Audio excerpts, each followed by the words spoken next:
All right, time for another DraftPhysics.com, debatephysics.com also. But again, no reasonable debaters who will explain why they believe what they believe, and they believe some crazy crap. So I don't think they have any experimental evidence demonstrating that it takes 100 times the energy to spin a motor 10 times as fast, or 25 times to spin it 5 times as fast, or, 9 times the energy to spin it 3 times as fast, or any of that crap. No good reason to believe it.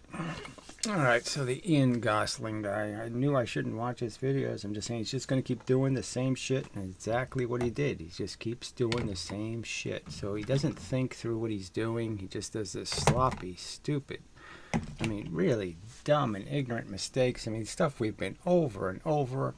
We all should have learned something through this process, and he learns nothing, okay? Just nothing penetrates his thick, useless brain. So anyway, we have to do this again. Alright, so one thing he doesn't understand is that, okay, using pendulums is a really nice idea. It gains a certain kind of efficiency using a pendulum. You can, it's rather frictionless, okay? So for the air resistance, it's a pretty good medium. You do have to worry about how you're hitting things and what technically is elastic, and we know from all kinds of experience that different materials have a different elasticity. I can take an unheat treated anvil and I can bounce a ball bearing on it, and I'll get maybe 7 bounces. And then if I heat treat the anvil, I can get 200 bounces. Big giant difference in how it works. So anyway, with pendulums, the idea is this distance thing is a big fool you thing, right? Because to go 1 unit of distance, that is height, that is 9.8, you could argue, if you could just break this into seconds. 1 unit of gravitational energy, okay, in terms of a height, is clearly, you get this huge, gigantic difference. The first, going this way on the bottom of the arc, you're moving this way a lot. You're moving up very little. And then when you start getting further out, you're going up a lot, and you're moving that way very little. So these little lines are just to show the difference in the size of this arrow. The arrow gets shorter and shorter and shorter. In terms of it being twice the force, but it's not twice the distance. It's nowhere even close to twice the distance when you start getting out to the higher and higher arcs. And he seems to not understand that it's not about how far something moves, distance-wise. It's about how high it moves. All right. So yeah, we'll just deal with that argument first. So he's not understanding that concept at all. So he did this stupid video, okay, where he's trying to prove the 4 times the energy, twice the weight is 4 times the energy, twice the spring compression is 4 times the energy. And he's doing it with another rigged experiment with huge gaping flaws. And the biggest flaw is he just lies about the outcome. All right, so here he's using 4 springs with 1 compression, and then he's going to use 1 spring with 2 compressions and argue that those are the same quantity.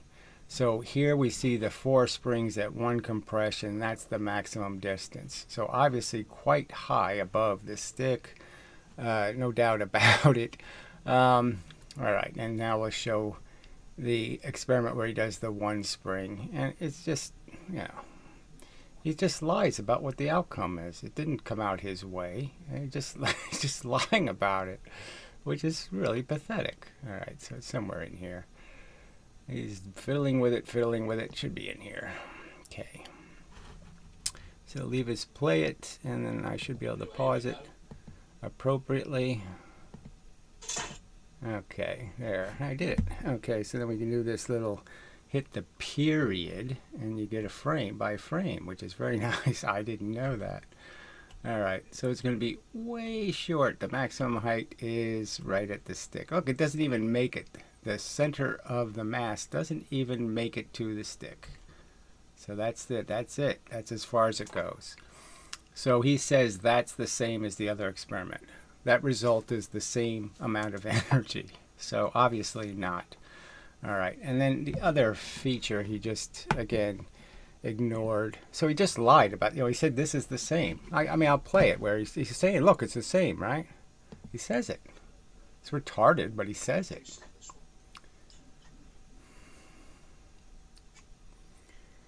There he does it a second time. I mean, I don't, I shouldn't even talk about how bad this setup is. All right, so hey, we can do it again.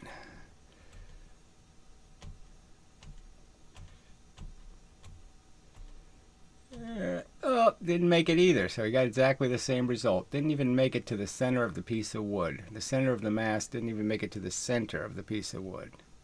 So, total failure. I mean, failure to do what he claims. Oh, we got a third one. Roughly the same energy, isn't it? Roughly the same energy. So that's what he just said, right? I mean, it's not even close to roughly the same. So, what?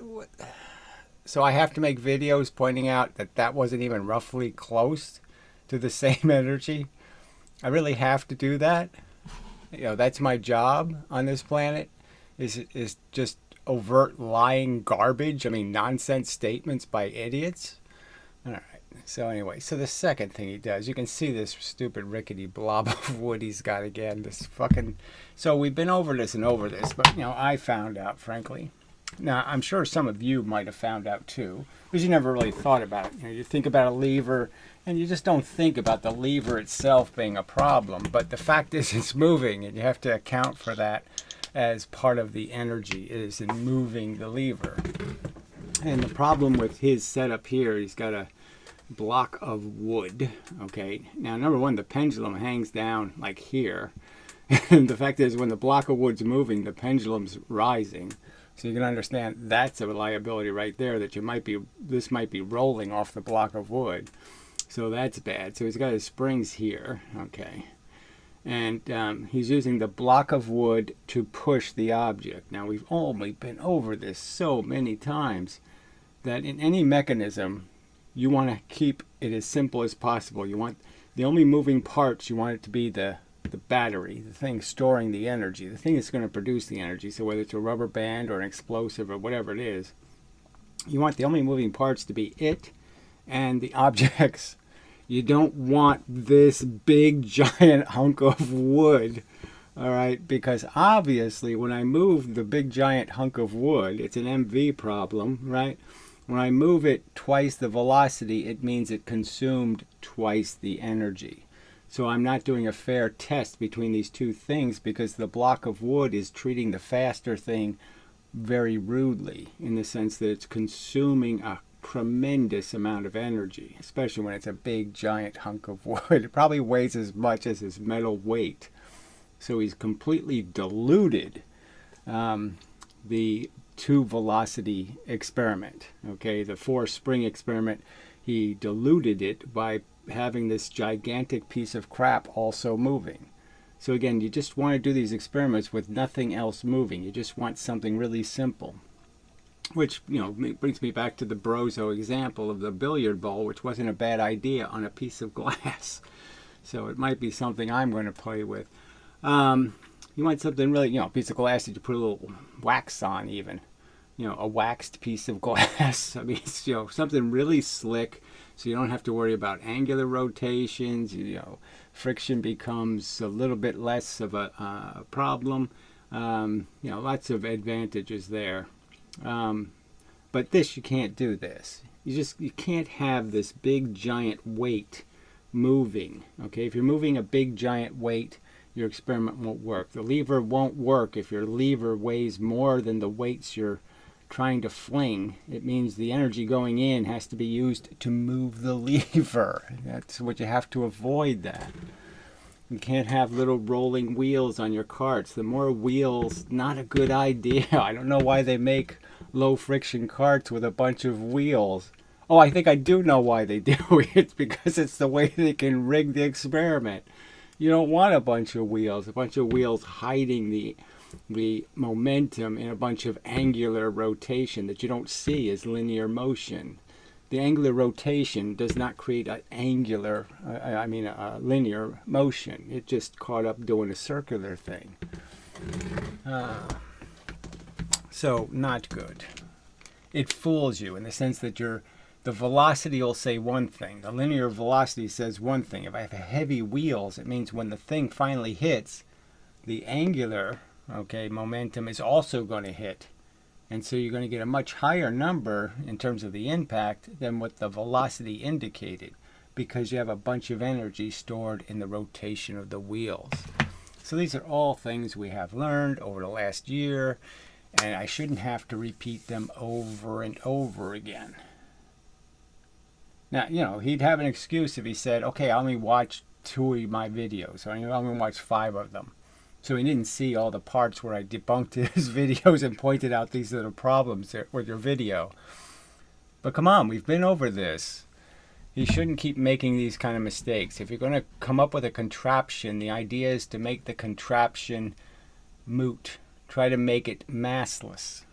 Okay? Try to make it not move. You don't want the contraption to move. You just want the objects to move. The objects you're measuring. You want to try to reduce the amount of contraption motion and have only the springs or the rubber bands or whatever and the objects. Those are the only things you want to move. I mean, I shouldn't have to. So then he makes his second video. Right? I said, don't watch it, Gary. Don't watch it. It's going to hurt. And I didn't get very far. Like I got 46 seconds into the video. I mean, it's just so poorly premised. All right. So I'll just play the beginning and just see what I saw, and you can just say, oh, God, he's too stupid. Just too stupid. I mean, this is a mistake that was made over and over again, this measurement problem. I mean, we all know it exists, okay? It started with the dropping things with the clay, and, you got to get 4 times the distance. We've been over this and over this. And, it's the idea, the principle is so simple. You have to measure from where the object is. The object, where the object is. That's what you have to measure, that distance first, and then subtract that from any height. If you take this distance and there's an extra centimeter because there's an air gap here, then you're going to make this 4 times the height, 4 times the wrong height. The height's only 2. 4 times 2 is 8. If it's 4 times 3, guess what? That's 12. That's a lot more than 8. I shouldn't have to say this stuff over and over again. It's unacceptable that I have to say it over and over again. Bit of a collision experiment. All right, first off, these aren't great objects to be banging into each other. And then he's using a piece of foam. I mean, who knows how elastic that is? I mean, frankly, really bad. Got a 1 mass and a half mass. So they're at least a centimeter off this board. So you can see the shadows they're casting. They're at least a centimeter high. And what does he do? This. We can collide them by raising the 1 mass. So you can see they're probably more than a centimeter off the board. So you can't do this measurement. You have to do this measurement from the height you have raised them above their bottom. The pendulum bottom. That's the height you have to measure from, not the height from the board. Here, we've got a height of 3 centimeters. Right. So he measures from the ground, so it's less than 2 centimeters. The actual amount of distance is actually less than 2 centimeters higher than the bottom of the pendulum. To the lip of the donuts. So you watch it and you just say double the velocity. So there we go. So this mistake has only been made, 4 times now? How many times are they going to keep doing this? They can't measure 4 times the height correctly? I mean, it's just such bullshit. For the half mass, we want 4 times the height, which is 12 centimeters. So is there any point in watching it, right? I mean, that's as far as I went. I just said, nah, there's no point in watching this shit. What's the point? And I got a little bit of foam just to make it a nice transference. Yeah, does that what it does? I don't know. Who did you did you see the Newton's cradle and see how long it goes back and forth? Did you do something rational like that? Take two masses that are the same and just see how much your foam conserves the energy, how much energy it loses per impact. Energy. No, he didn't do that. Yeah. I can't get it all in shot. That's always an excuse too. So yeah, that's the other thing. You know, the other video, he's filming it at an angle again, so the whole parallax thing is, you know, put into play again. You know, where if he filmed it from the other angle, from where they're coming towards you, then the distance difference would look even bigger. But I'll try in a minute. But just raising the half mass and letting it collide.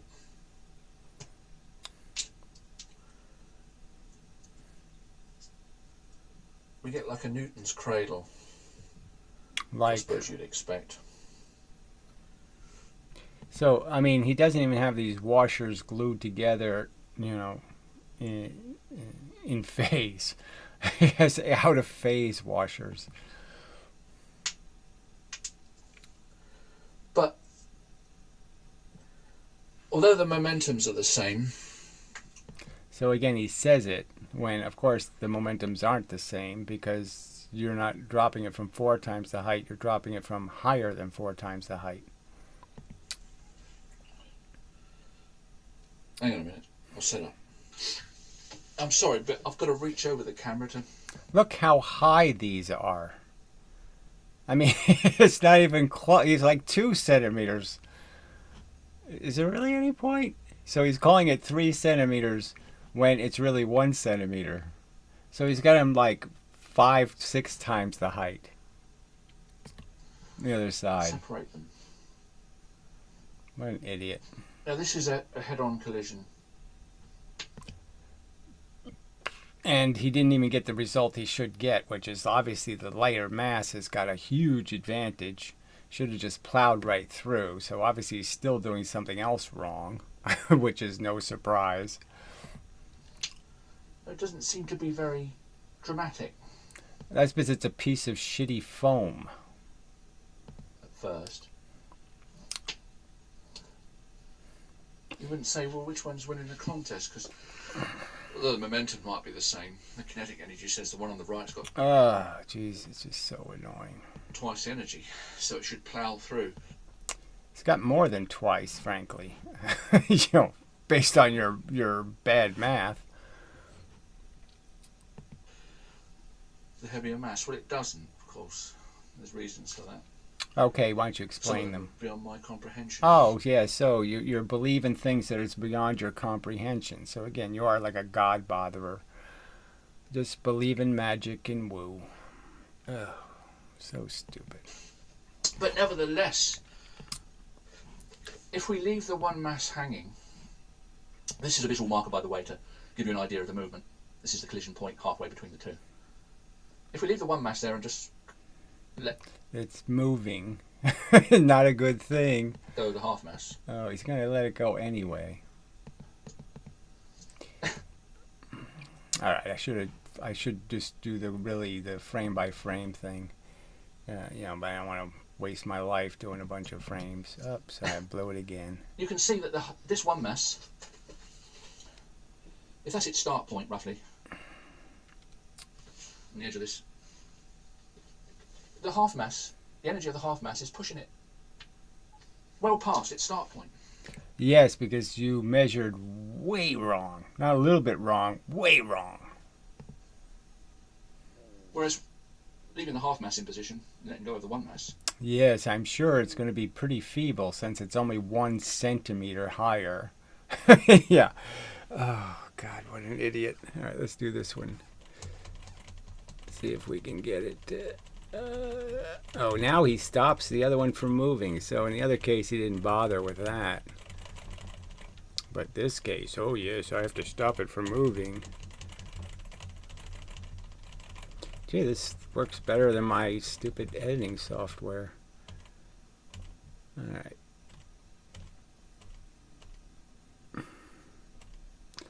Yeah, it's pretty. Look, and his marker isn't exactly at the endpoint point, right? So his marker's here, and the impact point was here, but whatever.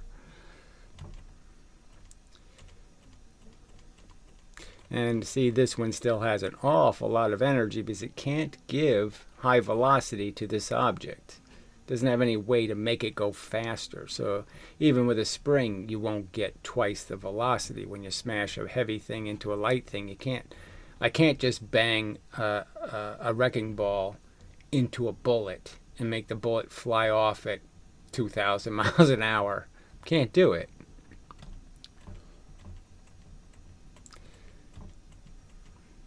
So that's really okay. So obviously, very little energy. It pushes the half mass a tiny way. Yes, because it's a tiny distance above the bottom of the pendulum. You only raised it 1 centimeter. I mean, it's appropriate, retard. This to me is clear proof. Oh, so again, these words, this clear proving shit when you can't measure 4 times. You can't do your timeses, you know, 1 times 2, 1 times 3, 1 times 4. You can't seem to handle it. Much greater energy, as kinetic energy says, contained in the half mass at double the velocity. It's not double, it's quadruple, something like that. So let's do this one and see what happens. I mean, the foam, like I said, I have no predictions over what kind of elasticity it creates. You know, it's cushioning and it has a little bit of reflection to it, but I wouldn't imagine it's at all close to ideal.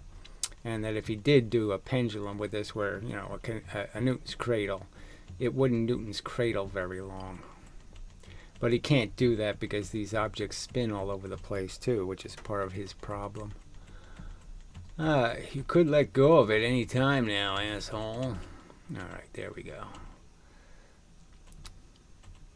So really zooming along.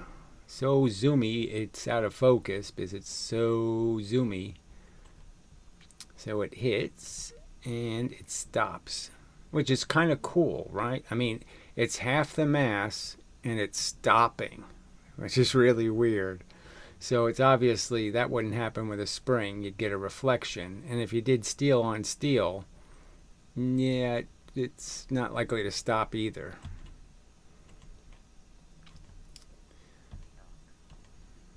So that is quite interesting. Yeah, we can't tell quite how high it went, but so it's transferred.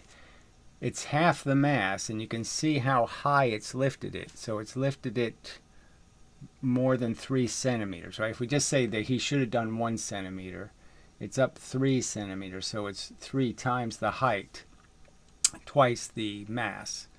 And so that's pretty damn good. Pretty good indication that, yes, you had a lot more if you had 3 times the velocity going in. So it's just, you know, again, I mean, this isn't not that complicated. To do these measurements right is not that complicated. And here he's saying he's proving for all of science. He's doing all of science the benefit of proving something, and he's going to prove it with his proof. And he's going to prove it, and then he's going to prove it, and he's going to prove it. And he can't measure 4 inches. It pushes the one mass well past its starting position, higher. Therefore, it's showing you that... It's showing you that you're an idiot. You did 1 centimeter of height versus 12 centimeters of height, right? 12, well, we can minus the 2, so 10 extra. So you did 1 to 10 instead of 1 to 4. Idiot. If the energies were the same, then what the half mass does to the one mass... And they have to, in that case, they obviously didn't hit very well. So, I mean, he's got to stop them from turning. That's a real problem here. Because obviously, they rolled around each other on that case. One mass should do to the half mass, shouldn't it? And it doesn't. Just pushes it a tiny way. And yet, the half mass can push the... Probably getting a bit out of line here, but it is awkward. the half mass can push the full mass Yes. well past its start. Right, exactly. Because you gave it way too much energy. Clearly showing you, really, that it's got the greater energy. If we do it somewhere, if I do the half mass till it's double velocity, the one mass here, say.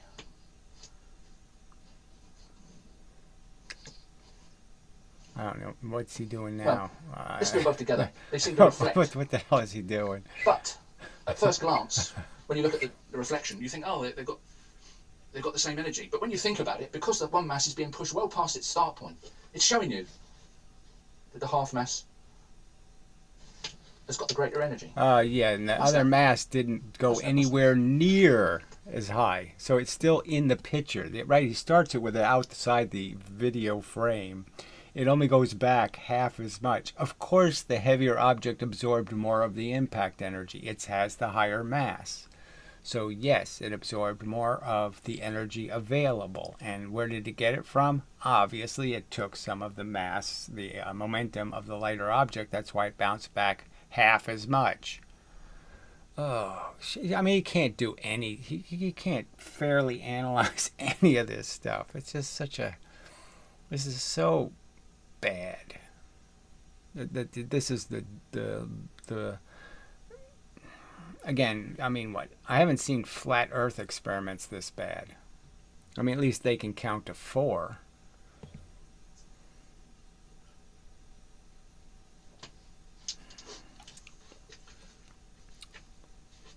Getting up to its start point and often going right past it. Yes, going right past it, that's right. And the other one goes nowhere close to the start point. Nowhere close. Whereas, and also reflecting back the half mass. Yeah, much less than it started with, at half the amount of reflection. It got half the reflection, the other one got twice the reflection. Can you understand that kind of concept? One of them reflected half as much, the other one reflected twice as much. You see, that evens out, moron. To me, it's quite clear. Oh, Christ. If they were both the same, then this should push the half mass back to its starting height. It goes nowhere. Yeah, that's right. It goes nowhere near it. Oh, that's right.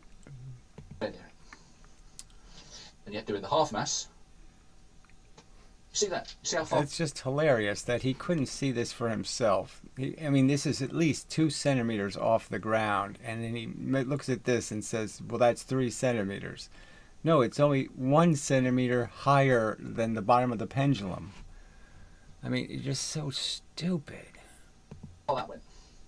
Anyway, I'm quite satisfied with it. All right, so you see he's quite satisfied, blah, blah, blah, blah, blah. It's just, this is just such bullshit. I mean, how many times? You know, and you say, oh, why don't you watch my videos? Well, this is why. Okay, it's because they're so, I mean, I didn't bother. Look, these two look so ridiculous, right? He did some kind of wheels, wheels rolling on a table to prove something, and then he has little round donuts around here proving something. Who knows what the fuck that nonsense was. So, but yeah, I shouldn't have played this. It was just too stupid. Look at that big block. Hello. Look at that big, monstrous block of wood. I mean, look at this. Look at this. A gigantic block of wood. And he doesn't figure out, hey, I'm moving the block of wood. Hey, if the block of wood has to move, what's moving it? Oh, yeah, the energy from the springs. Yeah, you have to use the energy in the springs to move the block of wood. No, that's above his pay grade. All right. So the only good news is no one has commented on either video. So I'm pretty sure. I don't see any comments there, and yeah, no comments here yet. So obviously, the rest of his little clan, I think, is a little worried about how they're gonna, what there is to say. Now, they have given it thumbs up, so he's got 3 thumbs up on this moron piece of shit, where he can't measure 4 inches, and he's got 5 thumbs up for the giant block of wood and complete lie where the result was nothing like what he said. I mean, the results, one object went way over here, the other object went over here, hardly the same outcome. I mean, grotesquely not the same outcome. All right. So, just so pathetic. All right, so enough of this. Now, I think that's enough of a video. I was going to talk a little bit about springs. Well, maybe I'll do that. Just some observations about the difference between explosions and springs. And one of the key functions in all of this is recognizing that the mechanism distributing the energy is Newtonian in the sense that it's doing opposite reactions. Okay, an explosion is the most obvious, but even a compressing spring, when it's expanding, all right, it's dot dot dot dot dot dot dot dot dot dot dot. When it's expanding, all right, it's moving in both directions. It's applying pressure in both directions. So the argument would be as if this side can't move. See, in the gun in the bullet's interesting too because the bullet's in a cartridge, right? And so the explosion is in the cartridge. So what it's really doing is it's shooting the cartridge this way, the light cartridge, and then the heavy bullet is going this way. So the cartridge actually has probably, a higher velocity than the bullet. And then the cartridge hits the back of the gun and is held by the back of the gun and blah, blah, blah. But it really is, again, this NASA argument that really all you need is the thrust. You don't need thrust against something. Thrust against the surface is unnecessary. All right. And so, but the argument with springs is a little different because you're saying that everything's moving a lot slower. So the fact is if I had two objects, I have a spring here, and I have a light mass on one side. The fact is the center of mass of the spring is going to move. Okay, so the point where the spring is expanding from. So it's like me saying the explosion moves.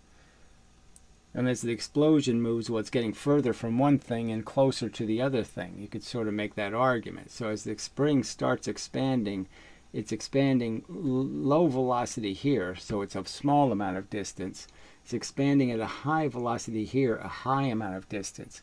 So obviously, the center of mass of the spring is likely to be moving forward because more of the spring is being relaxed in this direction.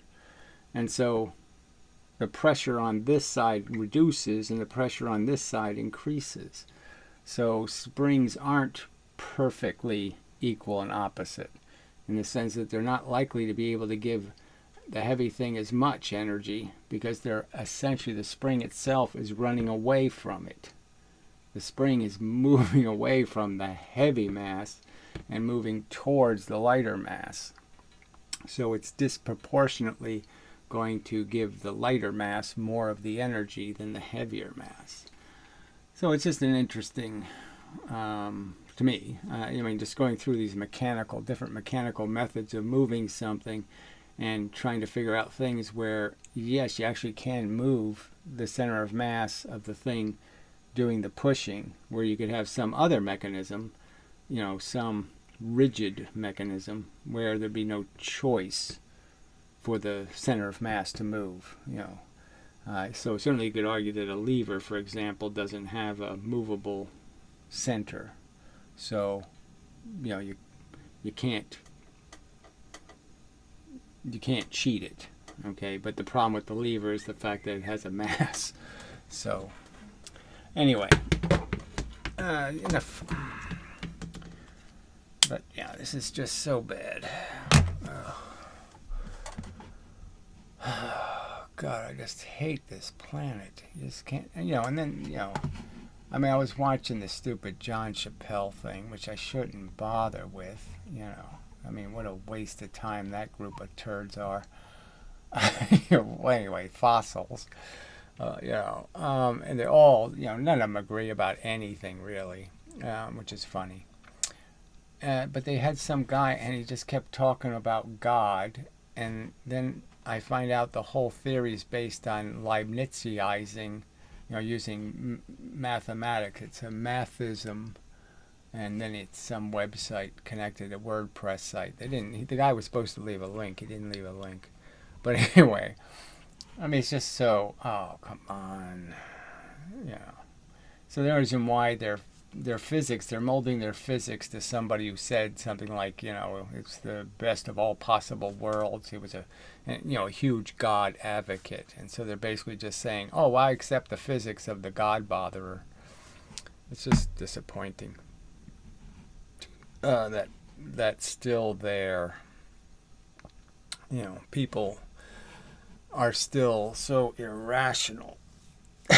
They can actually imagine that there's some kind of God giving kids cancer. I mean, just what the fuck?